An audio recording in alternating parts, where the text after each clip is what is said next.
Happy New Year! Gaslit Nation is co-hosting a phone bank for Georgia with our friends at Indivisible. You can join us on January 4th from 4 p.m. to 6 p.m. Eastern to hang out on Zoom and make calls to Georgia voters. Until then, do all that you can to make calls, send texts, and donate what you can to John Ossoff and Reverend Raphael Warnock. Sign up to volunteer on their official campaign websites or with Stacey Abrams' groups Fair Fight Action at fairfight.com or New Georgia Project at newgeorgiaproject.org. Our democracy doesn't work unless we do.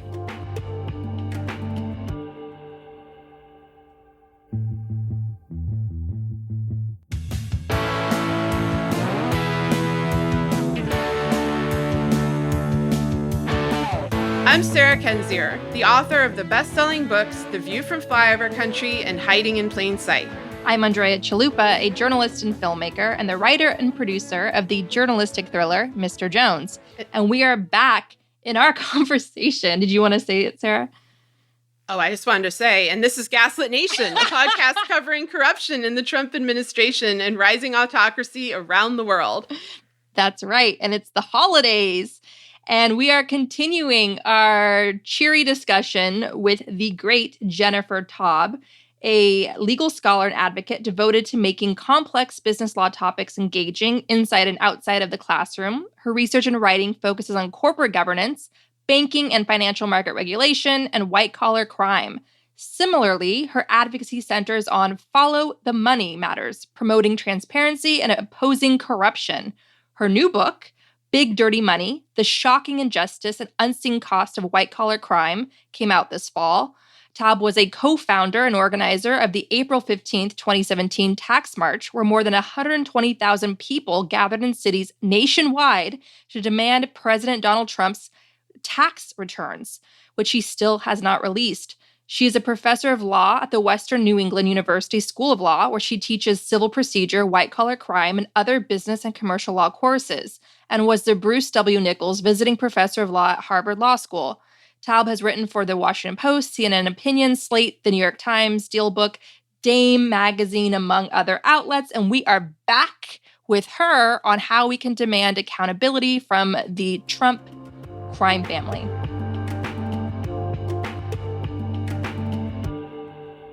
If you could advise a Biden administration of the dangers of dirty money and what should be done to protect and strengthen our democracy, what checklist would you give them? I would either give them a copy of the book and they could read the chapter called The Six Fixes or just the preface. To me, this is all about mindset. I think you need a special division in the Department of Justice that would focus on elite crime and big, dirty money. Not the way there is now, public corruption division. I think there's a sort of a consortium at the Department of Justice and like the Southern District of New York and a few of the other U.S. attorneys' offices where they focus on securities and commodities regulation. I think it's too much stovepiped. I think they need to look at the way the entities and individuals who have tremendous power, who are scofflaws and who are, the usual suspects. And they should be, instead of entering into deferred prosecution agreements with these entities, they should actually have a trial. I think there should actually be a trial because, and even if they decide they don't want to charge the executives, you should put them on the stand. We need to take a stand and hold people accountable at the highest levels so that it's painful enough. These are not just settlements of criminal activity. And then if you're good, we won't prosecute you. Enough of that. They need to be funded in such a way that there's not a pressure just to have a settlement mill, but there's actual accountability and it's deliberate and it's done so that we can have, again, restore the rule of law and show that no one is above the law. That's the number one thing. I have 5 other things as my 6 fixes, but each of those are designed to help accountability. The second one has to do with tightening up some of our bribery laws and also enacting laws which have now been, have bipartisan support to help stop money laundering by requiring shell companies to disclose their beneficial owners and so on. But, again, the key things is focusing on enhancing the Department of Justice's funding and its mindset to go after these cases.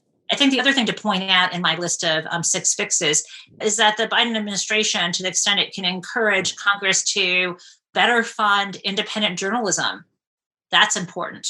Also, in terms of my list of legislation that I mentioned, in terms of tightening up the bribery laws, we also, I think, need to expand what's called the False Claims Act to give better protection and standing to whistleblowers than we have now. That it would be great once we have an announcement about who the next Attorney General would be. I would love to meet with that person or their transition staff to talk about how we can put this in place. So who should the American public, all of these people-powered grassroots movements that have expanded and also launched under Trump, that entire engine, that grassroots engine, who should they focus on in the Biden administration to finally get some accountability so we can close these loopholes and ensure that another Trump doesn't come to power again? Because like you said, Trump would have likely been in prison and not the White House if he had been held accountable for his corruption along the way of his rise to power. Yeah, I mean, there are lots of pieces to this, right? I mean, without a Congress, some legislation that I would hope for can't be passed. Turns out there are a lot of tools that are just sitting on the shelf not being used. There's something called the Responsible Corporate Officer Doctrine, which could be used and expanded. I mean, really what we're talking about is someone at the Department of Justice who can make sure that this is a priority, who can create a unit that not only prioritizes this big money crime, but also has a better relationship with the different regulatory agencies to make sure cases get referred, or if they're not actually referred, that some of the Justice Department is working with folks at the SEC or the Postal Service or the other agencies, the FDA, so they understand what's actually going on and where the most egregious actors are, so that it doesn't take, you can't prevent a crime and create incentives if it takes 10 years to crack down on something. We need to have a more proactive relationship between those who may have their ears to the ground and those who can prosecute crime. And to me, I think as soon as someone is named as an attorney general, it would be great for all those grassroots organizations to try to ask for a liaison, I'm thinking of this now, but the SEC has an investor advisory committee.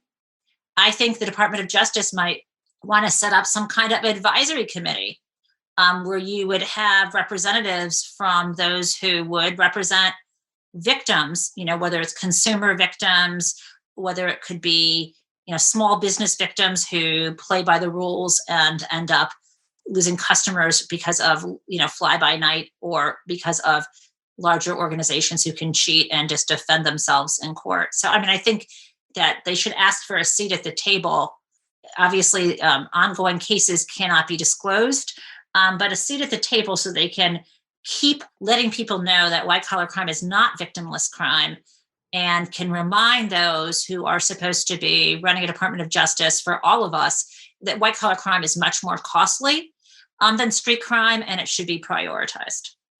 Yeah, exactly. I mean, one of the things that struck me, especially over the last 4 years, is, we the people, we the American people, are the victims of white collar crime. And now we have a mafia state government. We have white collar crime as the guiding precept of the Trump administration. And you mentioned before, that tools are not being used, by different departments that could mete out justice.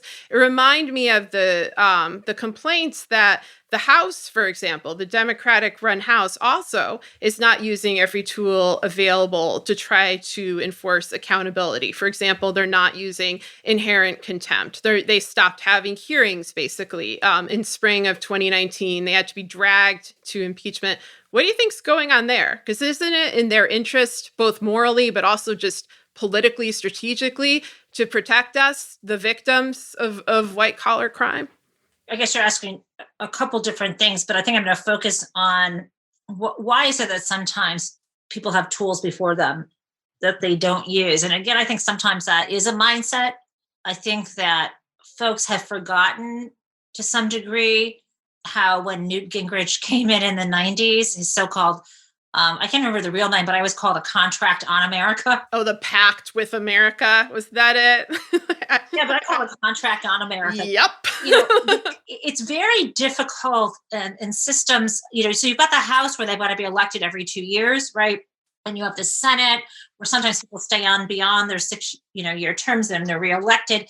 And so you have a certain kind of collegiality that when people wanted to govern, collegiality helps. It helps people compromise and try to come up with solutions through a democratic process. But things have been really antagonistic ever since Gingrich and then came the Tea Party movement, and now MAGA is just the new brand for a more rabid kind of Tea Party movement where it's, F your feelings and anti-institutionalism and trying to kind of tear and burn everything down. And so, when you have that as, if you're thinking about the Democrats, that's what they're dealing with some of the Republicans. I'm not sure about the inherent contempt power. I was always worried about the optics of putting someone in a hotel room and not letting them leave. Now there's Twitter, right? I can't imagine a bigger martyr situation than someone like tweeting, a live stream from their hotel room and just staying there to getting room service for a year because they're locked up there, and they're refusing to testify. Look, I'm not sure how this all plays out because I'm very much interested in, meeting fire with fire where it's appropriate and can be effective. That worried me. I didn't think that was going to be effective, to be honest. This episode of Gaslit Nation is sponsored by Best Fiends, a puzzle game you can play on your phone. Best Fiends challenges your brain with fun puzzles, but it's a casual game so it doesn't stress you out, which is just what we need right now. With Best Fiends, you can collect cute characters, solve puzzles, and play alongside your friends and family. There are also new in-game challenges and events every month, so the game always feels fresh. My family members love it, and they've already passed level 200. This is a great way for families and friends to relax while practicing social distancing. Everyone can play Best Fiends, but it's made for adults. Engage your brain with fun puzzles and collect tons of cute characters. Trust me, with over 100 million downloads, this 5-star rated mobile puzzle game is a must-play. Download Best Fiends free on the Apple App Store or Google Play. That's friends without the R. Best Fiends. That's always how you have to balance it, is how you could create a martyr. And it's funny because I've studied the same sort of dynamics in movements locked behind the Iron Curtain, of even if the thugs push too hard, they would be creating martyrs that would just give rise to a larger backlash and movement. So I think that's really interesting that you mentioned that, sort of how we could even create martyrs of Barr and these others. If the House, like if Pelosi put handcuffs on them or whatever, is that what you're sort of saying? Yeah, I think we've got, just like we were talking earlier in our conversation of this idea of the dual state, we have right now, given how many different channels of information that there are, that anyone can be a broadcaster, all of that has some good stuff, but we can't forget that. So like, even though, and here's the analogy, that even if you're in the right legally, like you look at these cases, Trump has lost 40 cases. I just read this really fabulous brief from the interveners in the case, and I'm forgetting which state. I think it's the Georgia case where they wanted to say the testimony of these questionable so-called experts should not be allowed in court. And it's a really wonderful brief, and it's laughable that that Lynn Wood, who wants to get the votes thrown out in all those swing states that where Trump lost, it's amazing. How ridiculous this is. And, if we're teaching this brief in law school, or a bunch of us lawyers would be like, ha, ha, ha, that's the really great brief. And these people, obviously a judge is going to rule not to have these witnesses testify, but it doesn't even matter, because what Trump is trying to do is he knows he's going to lose in the normal channels. But if his lawyers can claim that these witnesses weren't allowed, whether they were allowed to have their sworn statements put in the record or not, they're all over Fox News. They're all over OAN. Trump can say, look at all these witnesses, and we may laugh about this this woman who, 2 million plus people watched Melissa Carone testify. And that might be laughable or embarrassing. But for someone who's trying to raise money off of that, it works. And as a legal strategy, his Hail Mary strategy is to try to somehow get Mitch McConnell on January 5th to throw out the election. I don't see it at all as possible or probable. It seems like a long shot. Trump's playing a game of how to make himself into a martyr, how to spin the facts. And to some degree, I think we all need to think about that. I think lawyers, I think political scientists, I think people like the two of you who care about these sociological issues, who think about social justice, need to think about where our playing field is, thinking about, YouTube is maybe a better court than courtrooms if we're looking at the bigger picture. Oh, absolutely. That's why Andrea and I for so long wanted, them to like OJ the shit out of the impeachment hearings. We wanted elaborate, theatrical, memeable moments, because that is how Americans receive their information these days. So, I completely agree with your point. So we don't know, obviously, what the future holds. We need a reckoning in this country for the fire hose of terror we've all been living under. And then on top of that, the COVID pandemic. So we need to obviously confront these issues. And there's just this desperate anxiety about whether the American people are going to get the accountability that is so necessary for healing and for protecting us moving forward. And it's horrible that we have to live in a state of suspense to know whether this is going to come down the pipe. I mean, in your book, you go through the Wall Street financial crisis and how Eric Holder was just doling out slaps on the wrist and that's it. And then Wall Street's back at it again. I think given that horrible precedent, there's great fear, certainly here on Gaslit Nation, that we're going to be stuck with Trump going off into the sunset with his giant propaganda empire and leveraging his hold on the Republican Party, and we're stuck with Trumpism, just battling Trumpism for the foreseeable future. When these guys, the family members, some of them, there's a big case to be made for prosecutions and indictments across the board. And so I want to just go through this list because I hope to God this conversation with you isn't the closest the American people get to any sense of accountability. I hope there is some real investigations that take hold and bring people to justice and secure our elections and secure the public moving forward. But let's now, for the time being, let's go through this and say, going down our list of questions.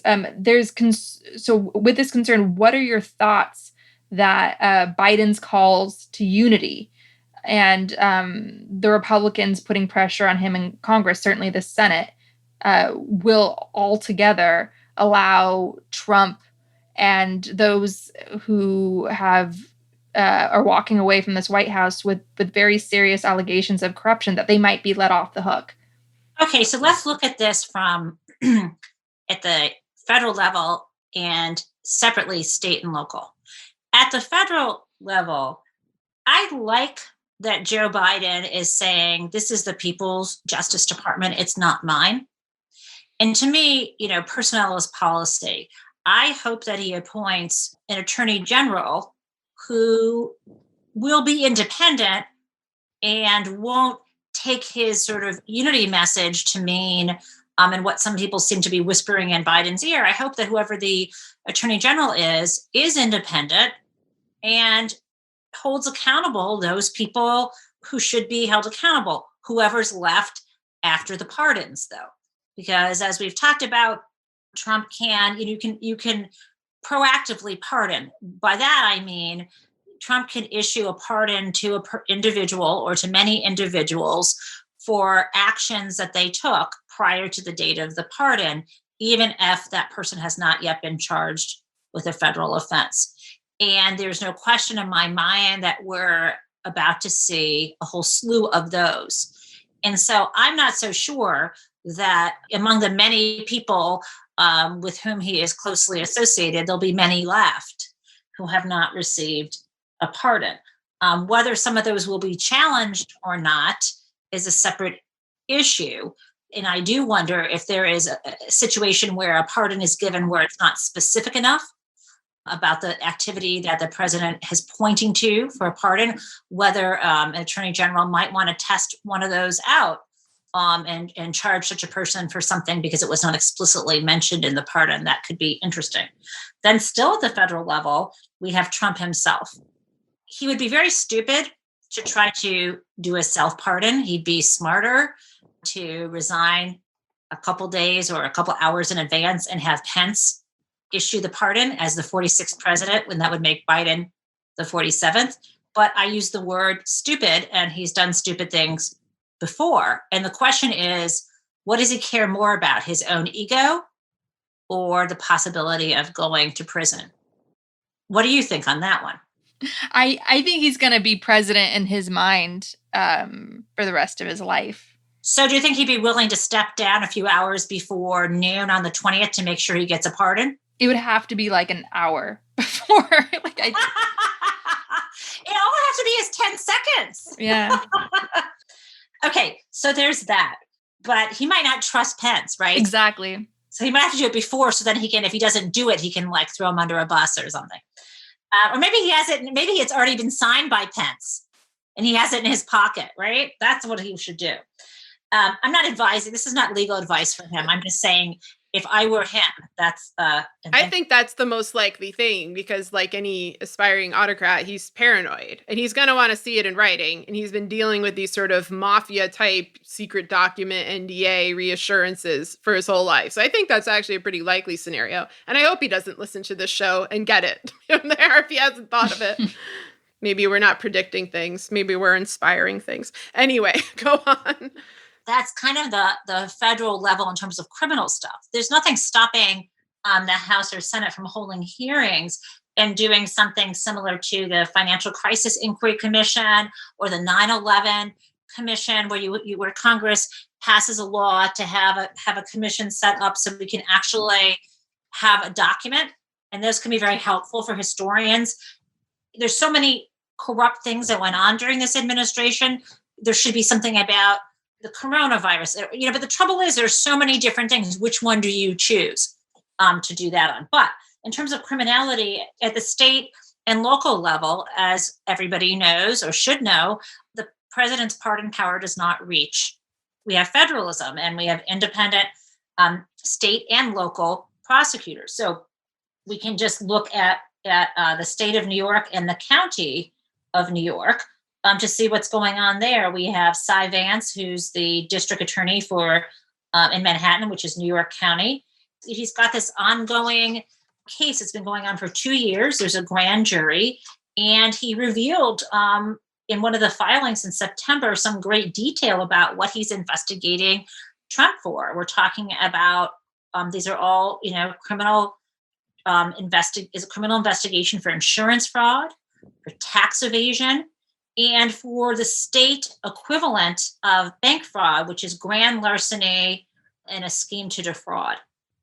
So that's going on right now. And what Vance is still waiting for is to get his hands on 8 years of the president's personal and business tax returns, as well as accounting records. And as you all know, he's trying to get those from Mazars, which is his accounting firm. Where that case is right now, it already went up to the Supreme Court and it's back up there, waiting for the Supreme Court to rule. When it went back down, the trial court said, hand over those documents, Mazars. And then the appellate court, the Second Circuit, said the same thing. So we're just waiting for the Supreme Court to rule on that. And so those cases, I'm not sure what he's specifically looking for, but obviously he would need to present official documents to the grand jury, and it's quite possible they will indict. I mean, right now, I think it's probably just up to Cy Vance, and I think he's under tremendous pressure because he's up for re-election in the odd years. So I think he's up this year.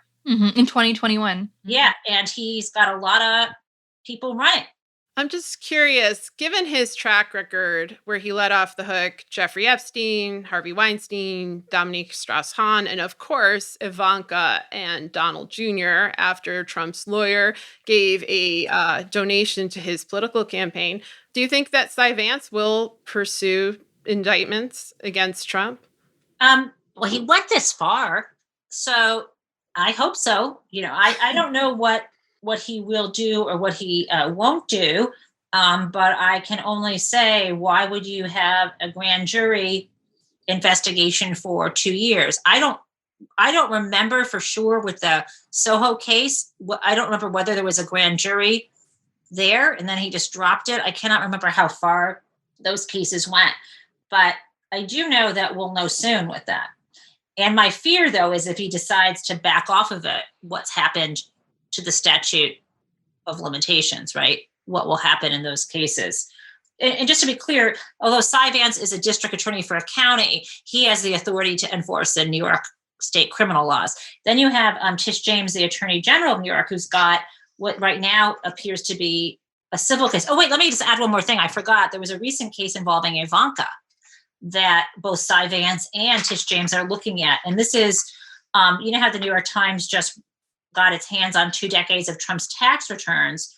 And as part of that, there's this part where his business deducted $26 million in fees to what was in his returns unnamed consultants. But we come to find out that Ivanka apparently received $747,000. It's actually $622,000.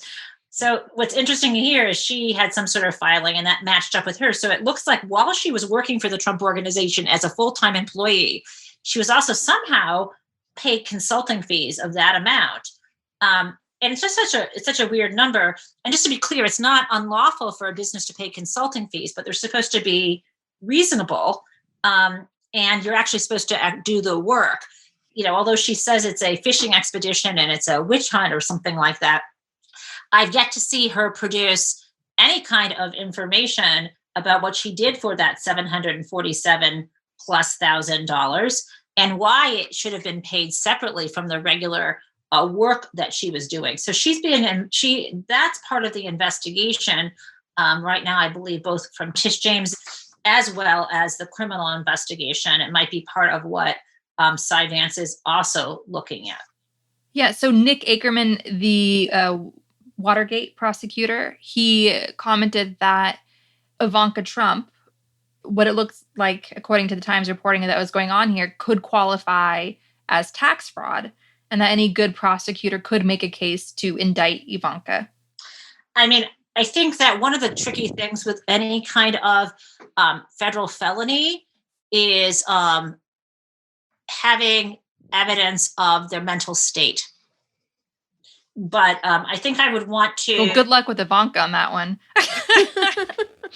Yeah, I mean, I think, look, the key thing is, whether she agrees to talk or whether she takes a Fifth Amendment on that could be interesting. She did just sit for a deposition in a separate, let's talk about local government, the DC, the District of Columbia is investigating what happened with the inaugural funds. And she did sit for a deposition there. And if she sat for a deposition in that civil case, clearly her lawyers advised her that there was not, some sort of criminal concern there. I would very much doubt that she would want to speak to Cy Vance, though, at this point, because I do agree with you. There's a lot of risk there that she may have participated in a conspiracy to commit tax fraud. And what's really interesting about these people, the Trump family, is that they've gotten away with it for so long that you kind of have to wonder what kind of paper trail they're leaving along the way and witnesses they're leaving along the way, because they're just sort of used to getting away with it. So as this progresses, what should we look for that are signs of maybe possible guilt or noose tightening? Like you mentioned, Ivanka sitting down with the Washington, D.C.'s Attorney General's office for hours-long interview. And her lawyers obviously thought that was a good idea because she might not have that as much exposure as they fear in that case. But then you're saying she might dodge Cy Vance because she might actually be in hot water there. So what should we look out for? Because what's been really frustrating is to see, especially with the Russia investigation, a lot of these guys refuse to participate, refuse to testify. So is that an admission of guilt, essentially? when you refuse to testify, it's not an admission of guilt. It's just, as a lawyer, I want to be really careful to say that I really am glad that we have a privilege against self-incrimination. And, I think to me would be interesting would be if they offered her immunity in exchange for her testimony. But I doubt that she would voluntarily flip on her father. Yeah, so it's hard to really say what I think the signs would be that things are closing in on any of these folks. I think I would wait for an indictment is what I would wait for. I think I would wait for an indictment, or I would, wait for news leaking that someone else like Weisselberg flipped, right? This is the accountant who's been there forever.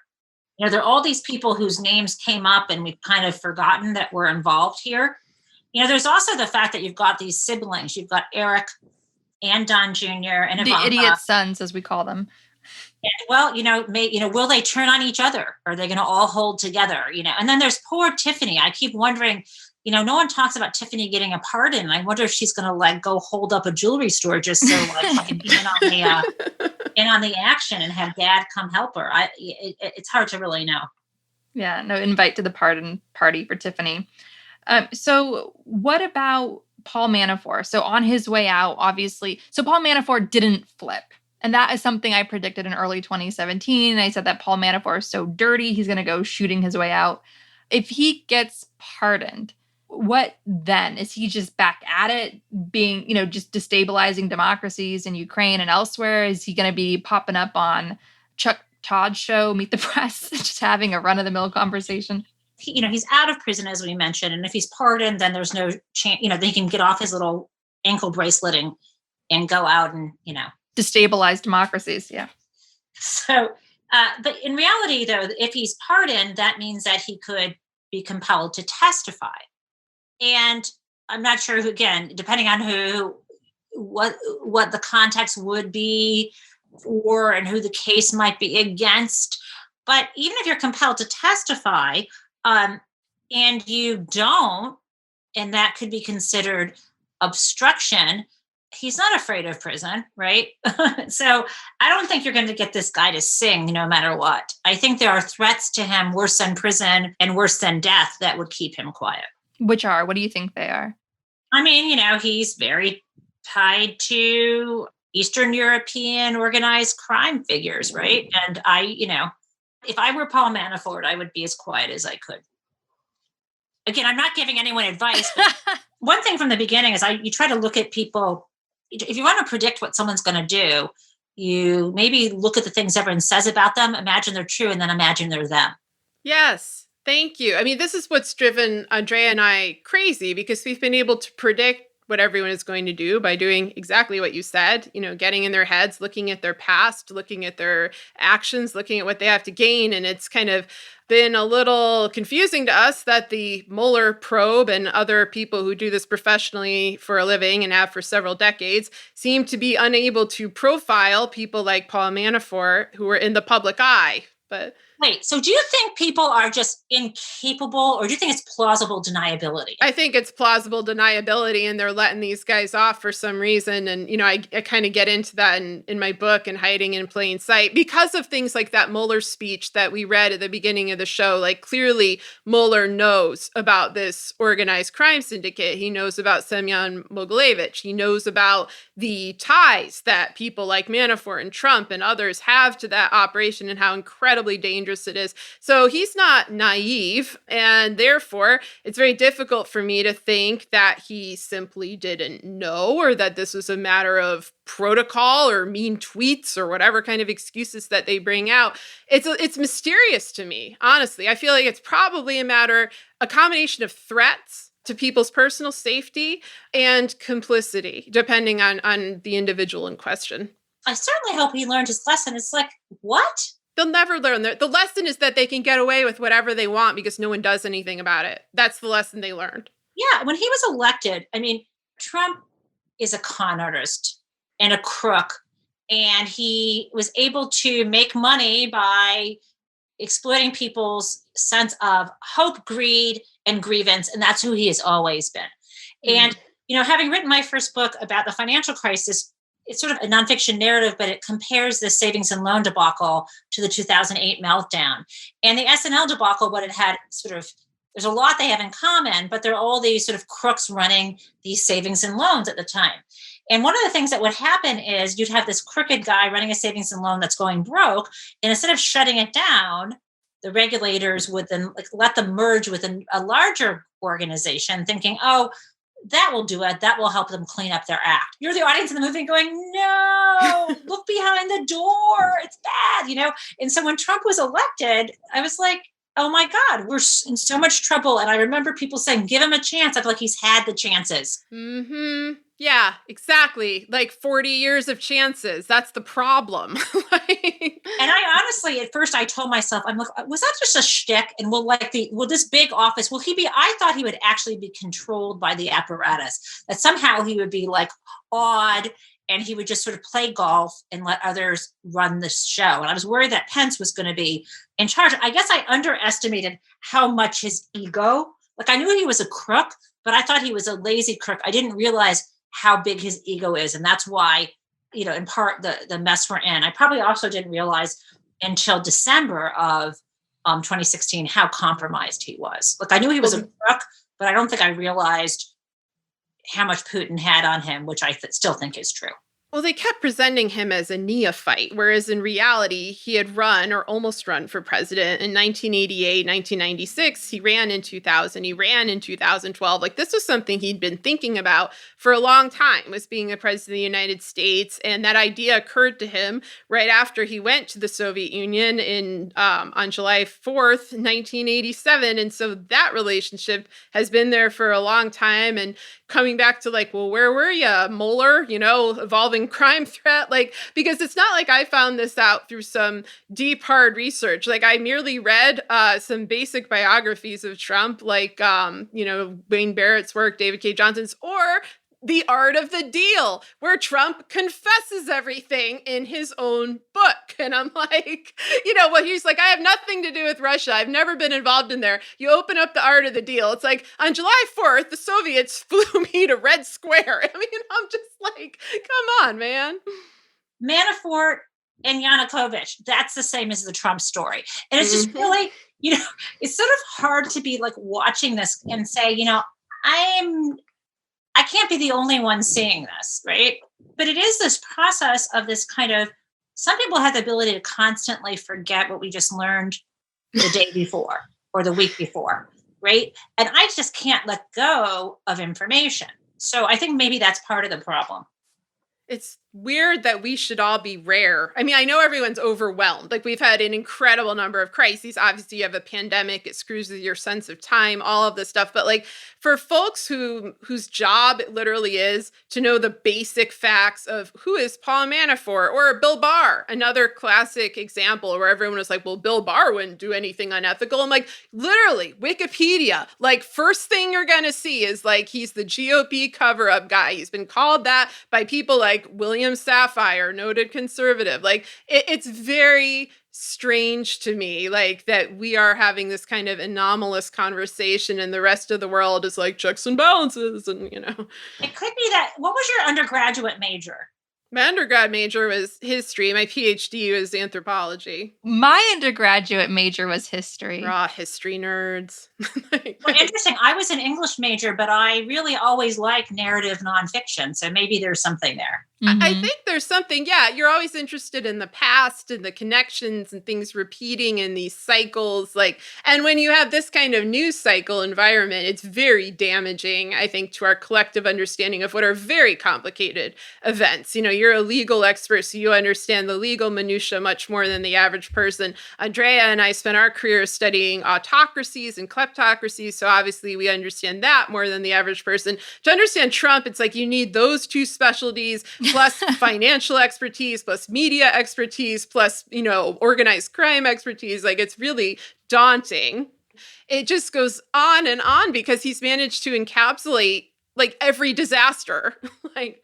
There are these things, how it's hard to explain, but I don't want to call it body language or reading the room, but there's something about why does he wear the exact same outfit all the time like he's a cartoon character? Because he is. He's a brand. He's a brand because he's terrified of being a person. And that's the kind of thing he's so good at. And like, it's the kind of thing you see in professional wrestling. Like, it's the kind of thing you see in tabloid journalism when he made himself Donald Trump and then played Donald Trump on The Apprentice and knew that he was marketing himself as that version of Donald Trump, like the tycoon, you know, the big boss, that kind of shtick. Because why? I mean, like when you see the way he lives, it's ugly. Oh, He doesn't yeah. look comfortable or cozy. And like, I just don't even understand it. Like anyway. Well, actually, that's a question for you because you've looked at so many white collar criminals, and we know that they could just be like living on an island somewhere, like having a great time, you know, partying it up. Like, why do they keep committing crimes? Like, why do they have to kill us all with an opioid epidemic or steal our homes or stuff like that? Like, why can't they just mind their own business and enjoy all that money? Greed. Greed is a disease. I think we need to start treating greed as a disease. Yeah, I mean, maybe. I mean, I think the combination between ego and greed, maybe, in the sense of infallibility. I mean, you know, why do addicts go for the next gambling? You know, why do they spend the last bit of money they have to go gambling or to get high or whatever? I mean, obviously, there's something deeply missing in this guy. Oh, yeah. There's a lot deeply, deeply awry. And I just have to ask you this. We have like this list of felons. We want to ask what happens to all of them. But one of the main ones that I do want to ask, because I feel like he's kind of Trump Jr. in a lot of ways, is Jared Kushner, you know, who's committed a litany of offenses while in office. I think the most notable one is how he handled the coronavirus crisis, you know, shaking down governors, blocking PPE, creating a humanitarian catastrophe. And in addition to that, you have all his kleptocratic practices, deals with Saudi Arabia, with Qatar to pay down his debt. What do you think of his legal liability after he leaves office?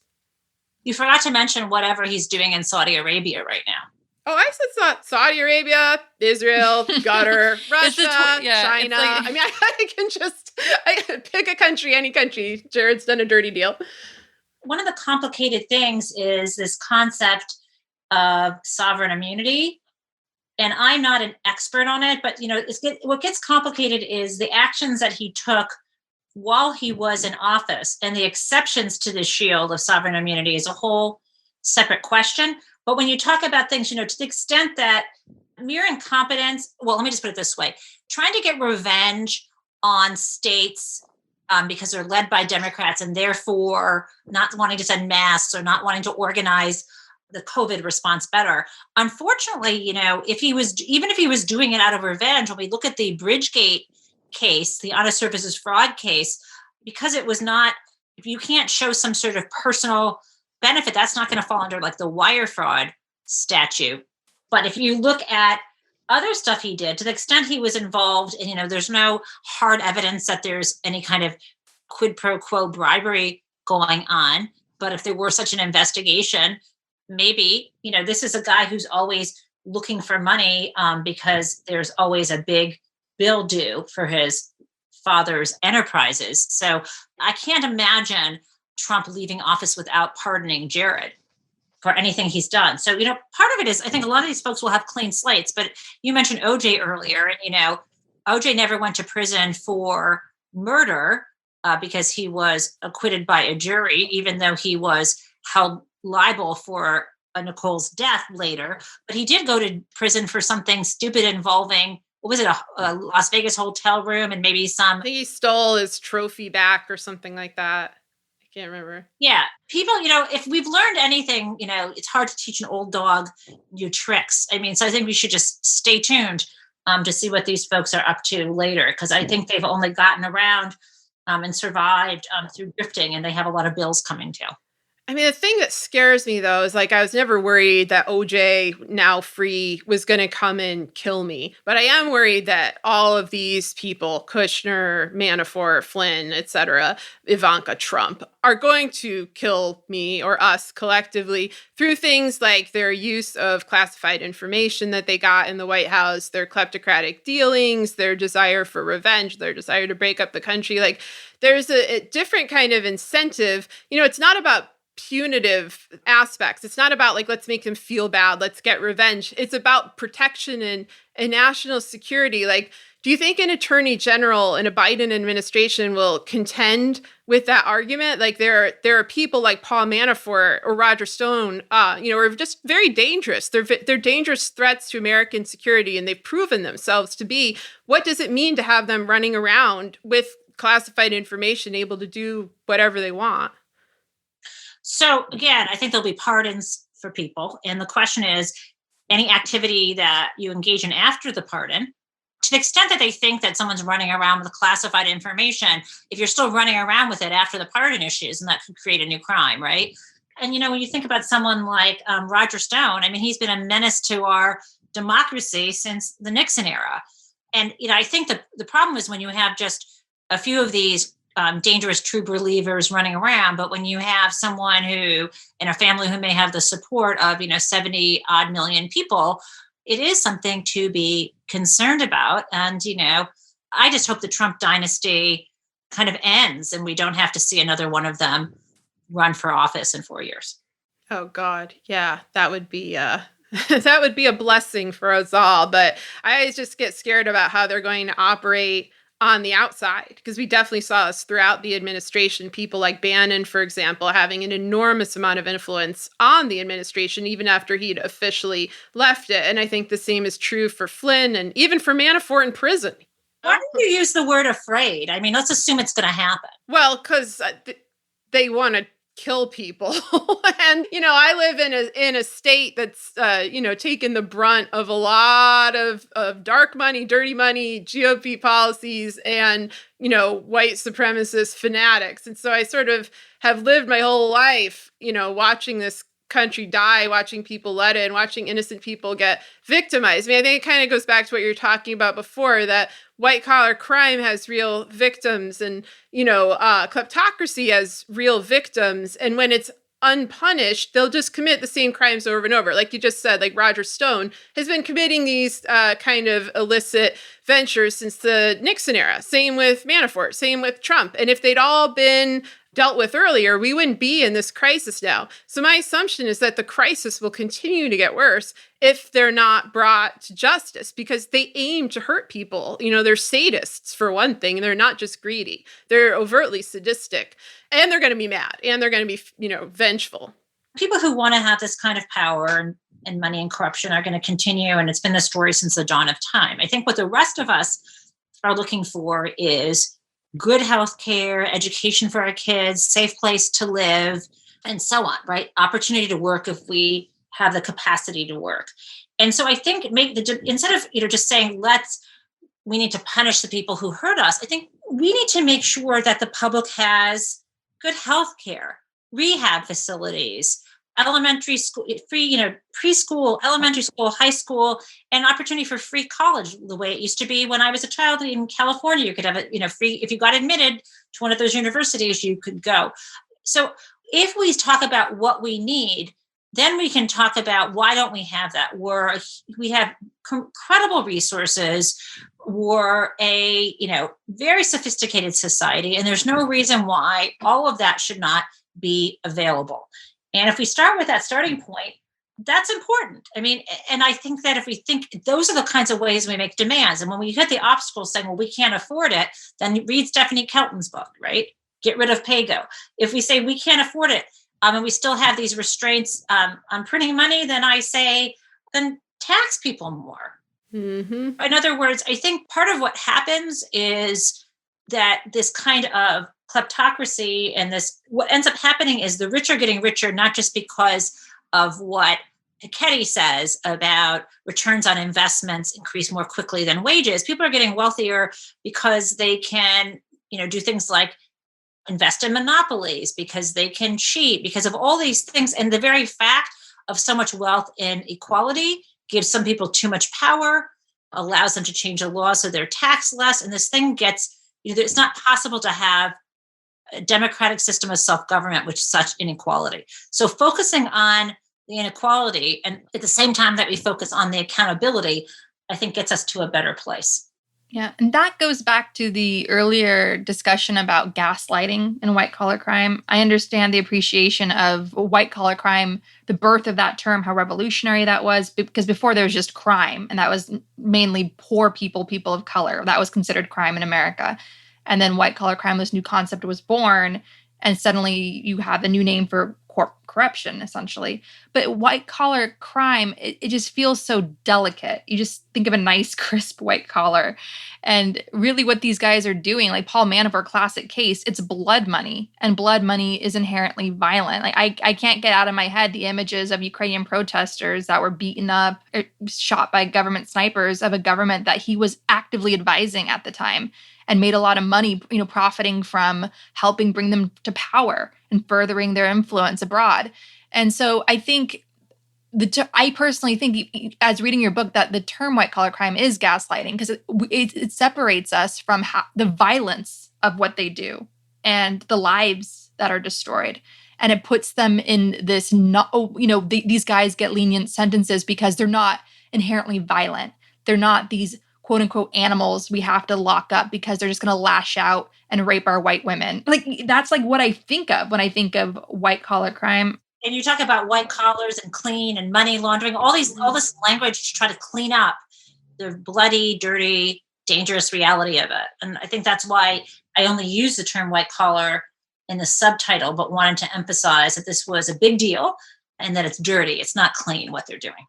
No, and it's destructive. Yep. It's like Paul Manafort, I consider him, I feel afraid. If he's walking around free and pardoned, like Sarah was saying, like we're scared. We're scared for our lives. We're scared for what's next from these guys because what they do, as we see, like Paul Manafort, a well-known Putin operative, bringing Donald Trump to power, which then leads to the death of nearly 500,000 Americans, on par with the number of Americans killed in World War II. Like that's violent. Like that's well, and this is what's your analogy about why people don't see white collar crime as violent. If Trump stood on Fifth Avenue and shot somebody, he actually would get in trouble. But if you do what he did, and we have people encouraging others not to wear masks, to minimize the virus, to hold rallies, and we have 270,000 people who have died. No one sees anyone pulling the trigger, but it's even worse. Agree. Well, Jennifer Taub, thank you so much for this enlightening conversation. It was such a really odd pleasure to speak with you. And we appreciate your book so much. Everybody, we need to fight for accountability. So read Big Dirty Money by Jennifer Taub. It is our guide on how to channel our rage into productive action and demand accountability. Yes, thank you for coming on. Thank you, and happy Hanukkah. And if you don't celebrate Hanukkah, happy Kwanzaa, Merry Christmas, or whatever. Happy holidays happy 2021. And we'll get together soon when things hopefully calm down. We could do like a proper sleepover.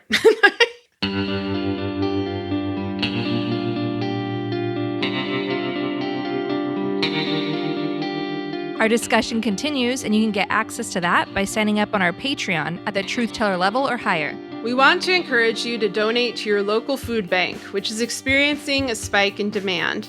We also encourage you to donate to Direct Relief at directrelief.org, which is supplying much-needed protective gear to first responders working on the front lines.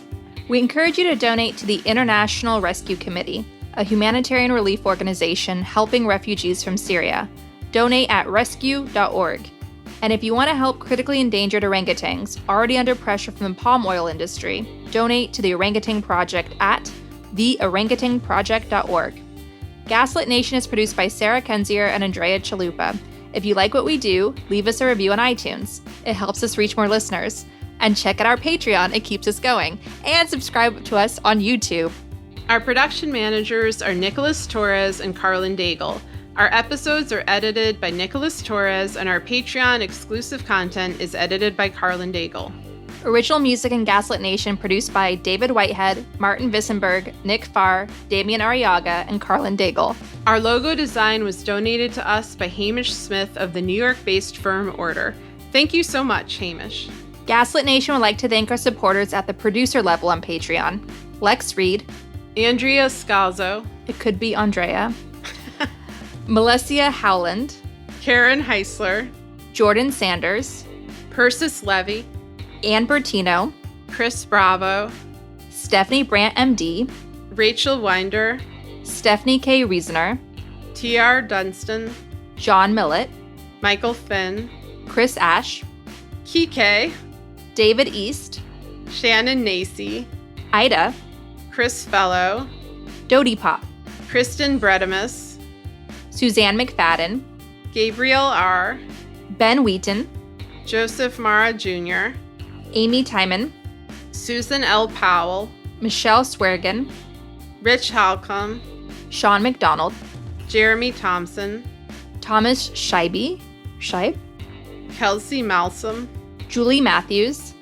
Mark, Barbara Kittredge, Rip and Rowe, Matthew Womack, Brittany Keener, Sean Berg, Kristen Kuster, Benjamin Galuza, Kai Gillis, Toby, Sharon Hattrick, Irv Robinson, Keith Goldschach, William Barry Reeves, Janet Robinson, John Atrix, Richard Smith, Emmy, Kevin Gannon, Sandra Collins,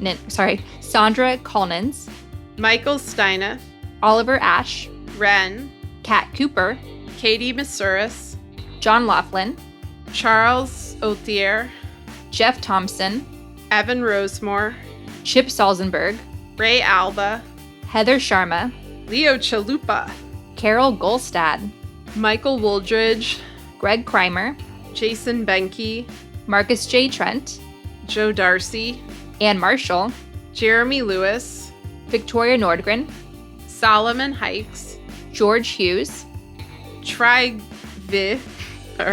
Christine Morgan, D.L. Singfield, Matt Perez, Nicole Spear, Kelly Ranson, Brian Tajudin, Gustav Halsby, Christy Vitale, Adam Levine, Maureen Murphy, Michelle Dash, Jens Eilstrup Rasmussen, Zachary Lemon, Dorothy Kamerick, Victoria Olson, Alabama, Jason Rita, Nathan Tatro, Margaret Moe, Rich Craw, Alan Liu, Brian Collins, Lisa LaFlame, Jason Bainbridge, Catherine Anderson Carina, Lawrence Graham, Mike Tripico, Diana Gallagher, John Ripley, Ethan Mann, Jennifer Slavic, Rhonda White, Piet Yitzma, David Porter, Kate Cotton, Leah Campbell, Lorraine W. Todd, Lynn Schneider, Kevin M. Garnett, Jared Lombardo, Karen Humphreys, Ann Marshall,